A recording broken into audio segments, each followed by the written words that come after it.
Wake that ass up. Early in the morning. The Breakfast Club. Morning, everybody. It's DJ Envy, Angela Yee, Charlamagne the Guy. We are the Breakfast Club. We have a special guest in the building. That's right. Dawn Dickson, welcome back. Good morning. Good morning, Dawn. You guys. You know how hot you got us among all the entrepreneurs? I know. It's like, you know how many people hit me up with that had startups after you was on the first time? I don't know what happened. I wasn't paying no attention. What happened? Man, the viral effect. You know, it's your audience is amazing. And after I came on and talked about my crowdfunding campaign, 2 years ago, it went viral, and I became the first female founder to raise over $1 million. It was because of you guys. It went viral because of you guys. Congratulations. So it's really just your whole audience. That is so amazing, because I want to say, when I first met Dawn, she was no joke. Listen, I was on, and I said this before, I was at a restaurant, you popped up because I said I was there. You were like, here's some of my flat out heels, and look at you. Like, that's just amazing, because I love when I see people who are so passionate about a product that they have, and it might take a while to get to where you got to. Yeah. Like, how long ago did you start that? Flat Out is 10 years old this month. Wow. Yes. So that was probably 8 years ago when I first met you. So how long did it take for you to turn a profit from that? Well, let's see. It took about 2 years to break even. You know, I had to put a lot into research and development. Of course, getting a product made. I'm making it in China. So it took about 2 years, but we've been profitable for 8 years now. And that's great. now we're just really trying to scale it and grow it with the vending machines now. That was the original idea. It took me forever. I started PopCom because of Flat Out. And now our second Flat Out machine went live last night in Dallas in a mall. So it's today's a big day for entrepreneurs today. Yeah, I know like it is. yourself, You're good luck to me too. So I just want to thank you, Dawn, for coming up here. But let's talk about the vending machines, and if you can explain to people the idea that you had and how it's been flourishing since. Yeah, so the original idea was, 10 years ago, I'm in the club, my feet hurt from wearing heels. I said we need, a way to rescue our feet. And so I said, I'm going to put some flats in vending machines. But after I did that in Club Live and in Atlanta Airport and MGM Casino, I realized that in order to really grow this business, I needed software, I needed technology. And so I started PopCom, which was the business that I came on and talked about before as well, to really build the software and the technology to drive the machines, make them smarter, make them more intelligent, use facial recognition, blockchain, and really now anybody can sell anything in these machines. So it's Flat Out. Flat Out has 2 machines live now, but we have an alcohol customer, a cannabis customer. We have 20 customers selling everything from, food to jewelry to T-shirts to alcohol. How has the pandemic affected you? Has it been good or bad? Because a lot of the venues have been closed. People have been off their feet. Yeah. You know what? The pandemic really, we had to pivot. So in 2020, the beginning of the year, we launched our product here in New York and at the NRF show, and we were ready to sell. And then the pandemic hit. All the venues closed. So no nightclubs, airports, convention centers. But that gave us the opportunity to go back and re-engineer the product to make it better. So we didn't launch last year like we were supposed to as far as having them out in 20 venues.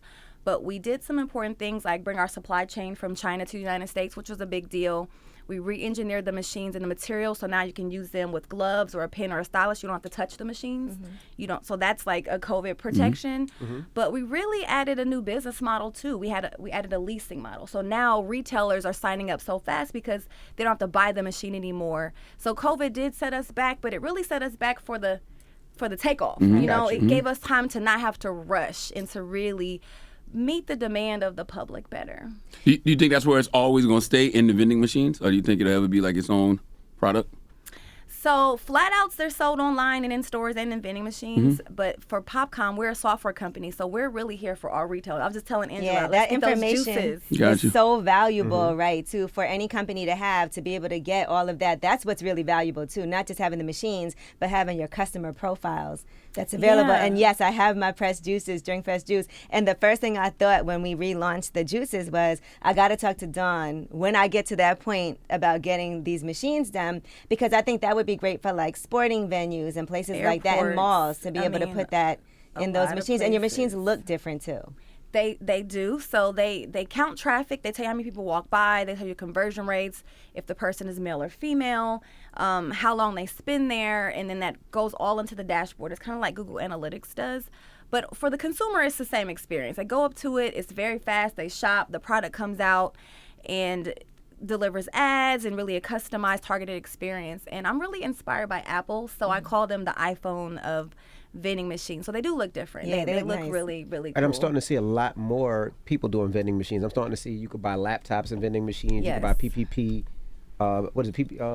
the PPP masks loans? No, and not PPP loans, but the PPE. masks. all of the stuff. PPE, Yeah, you can buy all that stuff and thing, which makes it great. But my question was, now what do you do if you get something from a vending machine and you would need to bring it back? Because you can't put it back in the vending Yes. machine. Same thing as e-commerce. You send it back, but we are building, and they do have some coming to market return machines. So you literally can just put the product and deposit it back in there. So that's coming, I but don't trust automation that. is growing. People are gonna be just returning empty stuff. How we gonna? And they're saying I somebody know. stole Ooh, it. don't say that. But that's the thing. When you do things like that, you have to calibrate it for weight. So like when you return it, you have to know the weight. And of course, people are always coming up with some type of You know it. trickery. Bricking it or something, But yeah. the thing about having the machine is we know who you are. You have to put Right. your card in. So if you try it and try to scam us, we're That's going a to just lot. swipe your cards. Now, So it doesn't it was matter. also a big year for you last year because you got married. I did. So Congratulations. Congrats. Ooh, I'm a newlywed. I got married on March 16th, the day the world shut down. We were Wow. like, hey, we're just going to ride this out. We don't know what's about to happen, but Wow. we're getting married.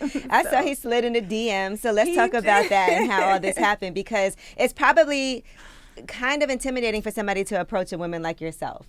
It is, and I'm raising money from the public all the time, so I get tons of DMs all the time. People always reaching out, asking things, and that's how he approached it. At first, he slid in. They're like, "Oh, tell me more about PopCom." I'm like, "www. Start engine." Like, don't even try it, bruh.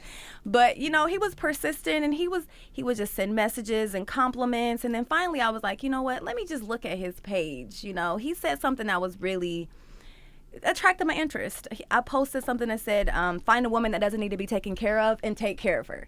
That was speaking my language because I'm an independent, wealthy woman, but I want to be taken care of as Who well. knew memes worked? They work. I Wow. got married off a meme, y'all. I got married off a meme, y'all. So I replied and I looked at his face. I'm like, oh, he's fine. And then we got married 5 months later. So Wow. that How was the meme first worked. date? What was the first date? Our first date, he was living at the time in Philadelphia, so I flew there because I had to see if it was real. You got flued out? I flew myself out because I don't want any expectations. Right. I'm going to fly myself out. I'm going to meet up with you. Let's see if this is real. And it was, our first conversation, we talked on the phone for 3 hours and we've talked every day since. So, there's hope for all of us. I got married at 41. I never was even engaged. So, Wow. Women who hear this, give those guys a chance in the DM. We have an ebook coming out called Started in the DM, by the way. So. And he also works in finance, right? And tech? He's a tech person. He has a tech company, on-demand barbers and hairstylists, and he's a software engineer. He has a music business. So we mesh because we're both entrepreneurs and we have a busy life, and it works. How did he propose? Did he have like a ring and a pop shop vending machine? And That asked would you have to been get him good, something? right? He proposed outside after dinner. It was very private. That's how I am. Like, even though I have this like public life, I'm very private. And I was like, if you ever propose, please don't do it in front of people. We eloped. We had my daughter, and that was it at our wedding. So he proposed outside in a really nice setting. It was beautiful. And congrats on your daughter, too. I see she's graduating at 16. My daughter, yeah, she finished high school at 16. She's homeschooled. So I'm really an outlier. I took my kid out of school in 2nd grade and homeschooled her. And Wow. she graduated early, and now she's headed to art school. What made you do that? Because Really, I think about that all the time. I always think about, do I want white folks teaching my kids? honestly, it's the system. What triggered me was I said, I don't want my daughter going to any school that celebrates Columbus Day because they're lying to her. And, a lot of our kids, their identity is taken away in these schools. I mean, I really feel like schools, and even though I'm a public school graduate and all of that, I feel like schools are just factories for workers. They don't really encourage entrepreneurship, independent thinking. They don't share our history. And I just said, let me try something different and take her out and unschool her. And so I'm also writing an ebook about this too, because when I posted that post, it just went viral also, and everybody's asking me how can they go about homeschooling. And now you see everyone's home anyway because of COVID. And so parents are realizing, like, okay, I can do this. But again, I'm a busy entrepreneur. She was not home every day all day. She went to co-ops, private teachers and tutors and programs. But she's so well-rounded, and I'm very grateful that I stuck with it. I was definitely... No one supported it. It was taking a chance, but I think we need to take our kids' education into our own hands. And that's how it's going to come together between group economics and just educating our people, ourselves. How was she socially? She's very, very social. Again, she went to co-op, so every day she would go with other homeschool kids. It'd be like 50 or more kids. Okay. She still had a social life Girl and still Scouts had friends and and all that. camps and after-school programs at YMCA. I just made sure that she, wasn't that awkward at-home kid that the stereotype tells us. But she learns everything. She was balancing a checkbook at 6 years old. She knows how to, the things that we don't learn in school, the things that we need to know how to function in this world. She can do those things, and I feel really, it was a chance. I was taking a risk. It could have went either way. Right. Absolutely. And it worked out, so I'm really happy about that. So it's been 2020, even though I had a pandemic, it was definitely a personal glow-up year for me and all of my companies, and just a time to reflect on what's really important. I want to ask you something about entrepreneurship. How do you figure out if an idea is worth pursuing and launching? I do market research. I say, can this make money? Because the point of being in business, if you just want to do a hobby, that's a hobby. Is this going to make money? Is this scalable? How much do I have to put into it as far as money and time? I've loved being independent and being, remote and traveling. So if I got to be there in person, I don't think that's for me. So it has to just really make sense. It has to be a market for it, a demand, and I have to be able to differentiate my product or service from everybody else's. And once I find that mix, I run with it. So I have 4 businesses now and, working on several others. When it comes to investing, there's a lot of people who are like, okay, I want to invest in something. How do you determine whether something's a good investment? So I am an angel investor myself. I've invested in 15 companies over the past couple of years. And it goes back to just what I think about when I'm starting a business. Is this scalable? How's it going to make money? How are they going to return my money? So people sometimes think, oh, investors, they're helping me. And this is not a favor. They want it back. So if I can be sure how I'm going to get this money back, do they have a solid founder, a solid plan, go-to-market strategy? Do they have a customer base? Then I'll invest, because it's a numbers game. I put out a lot of money. It's not going to all come back, but a couple of things are going to hit really big, and then it'll balance it out. And we can't be scared to let that money go. We got to put it to work. The banks aren't going to make money for us, sitting it in the bank. So I just take my money and spread it out and see where. I always say that too. If there's too much money in the bank, I'm not doing something right, because you have to have your money out working, or else it's just sitting there making $3 a month. Yeah, and we have a scarcity mentality. When we finally get some money as Black people, we're like, oh my God, I got $100 grand in the bank. I want to just look at it and log in and see it there. It's not doing nothing for you. You might get $2 in interest off of that money. You have to put it out into the world, and so that's what I had to teach myself to do. Like, don't hold on to it. I know what it feels like to be broke. I never want to feel that again. But the way to prevent that is actually invest. What are your thoughts on like crowdfunding? Like, when I think of crowdfunding, I always think it's a one-time thing. But you said you constantly do it.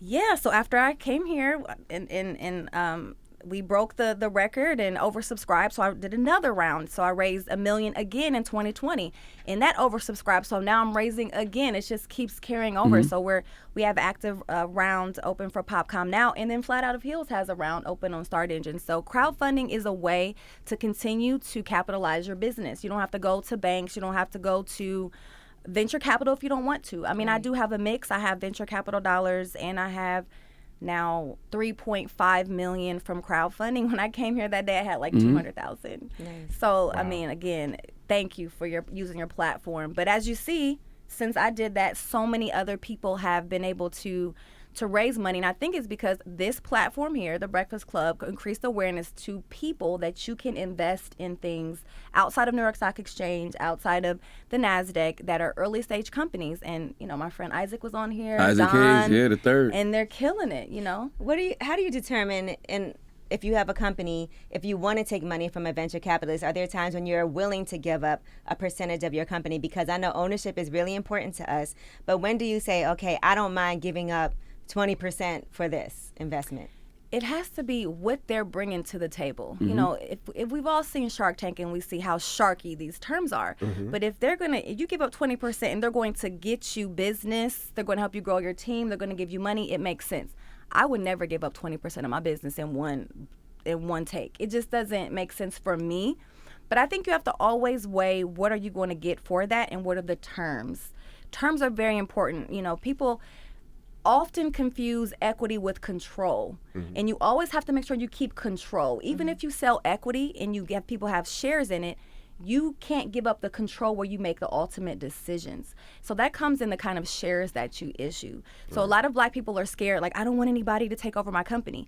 You can still have people own 50% of your business. But if you have majority control, like a Mark Zuckerberg, he'll never get voted out of Facebook. He has all of the control. They can't kick him out.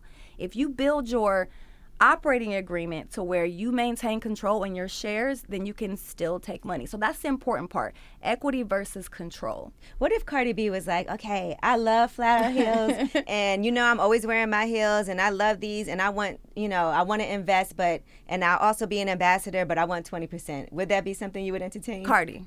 Yes. Okay, because you can understand that will blow it up. Yeah, it will blow it up. So it's like it'll turn the business. I mean, like she said, they got something to sell. They say my name, say my name. Yes, I got something to sell. So people will buy it, and it will increase the brand value. So if someone can come in your brand and increase the value of your business quickly, again, absolutely having 10% or 100% of one thing versus 10% of a big value. So if you're increasing the overall value of my business, I still don't lose. Do you ever start a company with the intent to sell it? I'm selling all of my businesses. Okay. Word. I have the intention of selling all of my businesses. That's what we talked about last time I was here. I feel like my greater impact is creating generational wealth, being able to exit and being able to reinvest in the communities and into people, and I need liquid to do that. So I'm selling all of them. That's the part people don't talk about, because they always want to have conversations about equity. But then when somebody sells a portion of their business, oh, they're a sellout. You need the capital. You need the capital to do more things. That's right. Does it matter who you sell it to? It does matter who I sell it to. I definitely will sell it to someone that will continue the vision and definitely be able to represent what I've built. But at the same time, you can't control it once you give it up. What's more important to me is my now 5,000 investors, seeing liquidity for them. And my dream is to have the largest Black wealth creation event in history, because when I exit my company, all of these people that invested will exit along with me. And that'll be an influx of capital into the community. And that's more important to me than having a business that I'm holding on to that's worth $1 billion, but no one else is making money. We keep seeing Kanye's a billionaire, Jay-Z's a billionaire, Diddy. That's amazing. But what does that do for us? So I really am passionate about putting that wealth into the community so we can actually grow together. I think it does a lot for us, because they employ a lot of Black people. They do. But in our pockets, I mean, we need those people on all levels. There's levels. I'm not on the Diddy or the Kanye or the Jay-Z level at all. But in my level, and there needs to be a lot more people here in the low millionaires. These are the billionaires. I'm in the tens millionaires. You know what I mean? We need some more of us so that we can come together and get there. But the way they got very wealthy is making big investments. That's right. You have to have $1 million to put up to flip that into $100 million. Right. That's the only way, to make big investments. So we have to get up to that where we're liquid. Are you in the stock market a lot too? I'm in the stock market, definitely. I'm very diverse. Definitely in the crypto market heavy, definitely in the stock market, definitely in early stage startups, definitely in real estate. Just, you have to spread it. You have to spread your money across many things, because the markets go crazy. You see now the stock market's down, the crypto market's up. Way up. Right. Bitcoin $3,500 this time last year. It's $60,000. Yep. So you have to make sure not to just go down on one thing and then you can lose. Because real estate was tough during the pandemic for people too. If you own any type of commercial real estate property with people not paying their leases, and even if you own homes, people not being able to pay their rent. So that's tough if you don't have other investments spread out other places. Yeah, or if you have it all in the stock market, and we've seen this dip and so it's important for us now that we have money as a people, spread it around. Absolutely. Spread it around. What got you into the vending machine thing? Because growing up, my mentor's wife owned a bunch of vending machines, and in my mind, I was like, ain't nothing there but change. Other kids, I didn't know no better, but I'm like what got you in the vending machine? Distribution. I looked around and I said, wow, there's all these distribution channels that are not being touched except for change and soda. We could use this for more things. And also eyeballs, right? We walking by them, we see them. They could be delivering advertisements. They could be communicating messages. And so I really seen it as, real estate opportunity that's untapped, distribution channel that's untapped. And I love trying things out and being different. And probably so a low overhead too. Like you it's don't have to have a definitely a low person there all overhead. the time.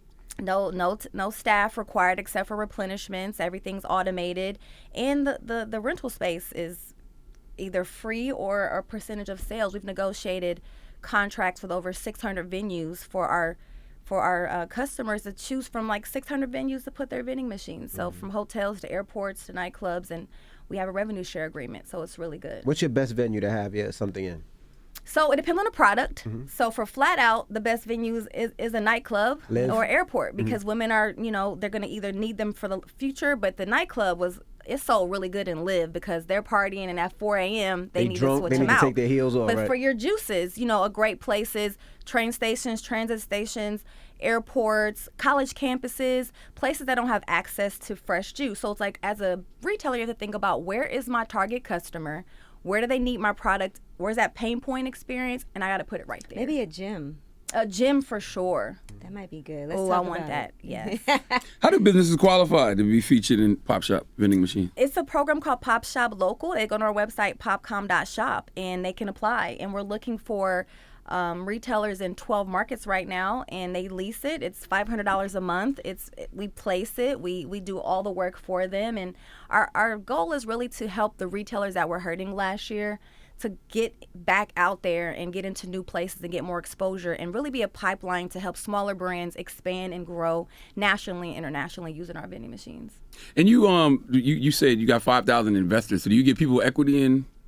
Yes. And see, that's what Isaac does, and I think that's so smart, Yes. and I think that's why people support y'all so much. Like, I think that's the difference between what y'all do as opposed to some people who just say, "Hey, give me some money so I can get my business going." Yeah, that's the key. People want something for it. Everybody is always looking out for their best interest first. So why not make it an offer they can't refuse? So yes, we definitely give equity, but I have the control. I have 100% of the voting shares. I have a board, so I don't abuse my power, but I have the control. And I do monthly updates. My investors are very happy. But yeah, we're at about 5,000 right now. And 3.5 million raised, and we're still raising. We're raising another 2 million right now. Do you put a cap on it at some point? Yes, I'm stopping it at 4 million. So it's at 1.3 million today, last time I checked. So I'm stopping it at 4 million, and it's important for me to open up my business for the community because, like I said, it's early stage investment. When I came here the first time, my company was worth $8 million. Now it's worth $32 million. So all those people that invested then, they already are growing. They're gaining. And we only have 2 machines in the market. We have 20 more coming out. So if anyone understands business valuation, as your revenue grows, the value of your company increases, the value of your shares increases, the shareholders, they walk away happy. So that's my goal. Let me buy some shares before we air this interview. That's right. Before we air this interview to the world. /PopCom. Yes, I told you that last time. You would have doubled, tripled your investment by now.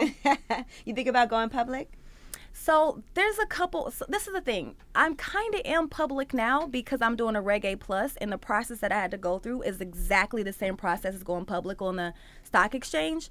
So I know that I don't want to be a CEO of a publicly traded company on the stock exchange because of all the things you have to do. But that might be the time for me to step down and be executive chairman and hire, a CEO. We have a team of 15 right now.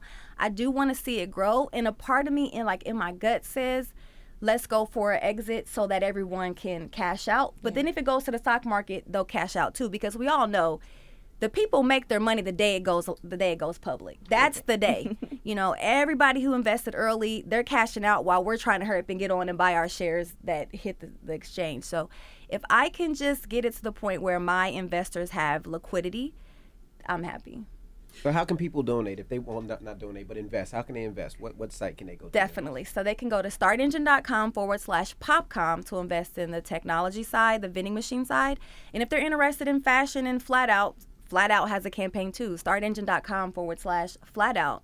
And I think I'm the first founder ever to have 2 live crowdfunding campaigns at once for companies that I started. So I just really want to encourage everyone to support, and then just check out all the other amazing businesses. Isaac is still raising. I have to shout out Fanbase.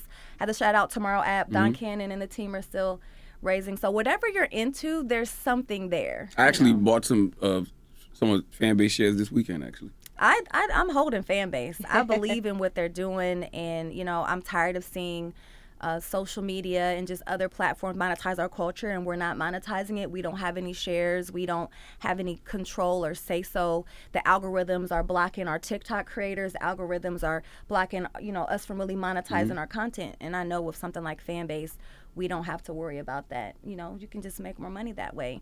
And we're just democratizing access to capital in general, democratizing access to early stage and private equity. And all of us are doing this. Isaac can clearly go raise money from VC. I can clearly go raise money from VC.